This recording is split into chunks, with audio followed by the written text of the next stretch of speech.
आदरणीय अजितदादा यांचा राष्ट्रवादी काँग्रेस पक्ष ताब्यात घेण्याचे मनसुबे सुनील तटकरे आणि प्रफुल्ल पटेल यांची लपून राहिलेले नाहीये। याची सुरुवात अजितदादा गेल्याच्या नंतर आणि जाण्याच्या आधी सुद्धा सुरू केलेली होती। अजितदादा हयात असताना सुनील तटकरे यांनी त्यांच्या मर्जीतल्या लोकांच्या नियुक्त्या महत्वाच्या पदावर केलेल्या होत्या आणि आता तेच त्यांची चाटुगिरी करतायत। अजितदादा गेल्याच्या नंतर यांनी काय केलं? पक्षाची घटनाच बदलून टाकली। आमदार रोहितदादा पवार यांनी अनेक पुरावे मध्यंतरी पत्रकार परिषदेमध्ये दाखवले, तेव्हा तटकरेंना राग आला। पण हे पुरावे त्यांच्या पक्षातील आमदार बघणार आहेत की नाही? अजितदादांच्या पक्षातले आमदार जर अजितदादांच्यावर खरंच प्रेम करत असतील तर त्यांनी आता घटना बदलली। पक्षाच्या लोकांनी सुनील तटकरे आणि प्रफुल्ल पटेल यांच्या सहीने त्यांनी निवडणूक आयोगाला कळवलं आणि पक्षातले अनेक फ्रंटल सेल बंद केले।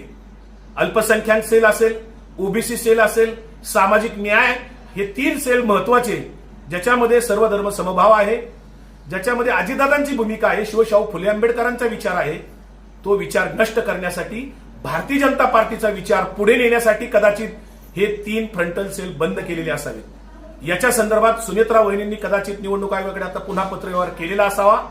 परंतु तटकरे आणि प्रफुल्ल पटेल यांचे वेगवेगळे प्रयत्न हे कसे आहेत हे पुढे स्पष्ट होत असताना त्यांच्या पक्षातील आमदार जर मुख गिळून गप बसत असतील किंवा त्यांची चाटुगिरी करत असतील तर याच्यासारखं दुसरं दुर्दैव नाही।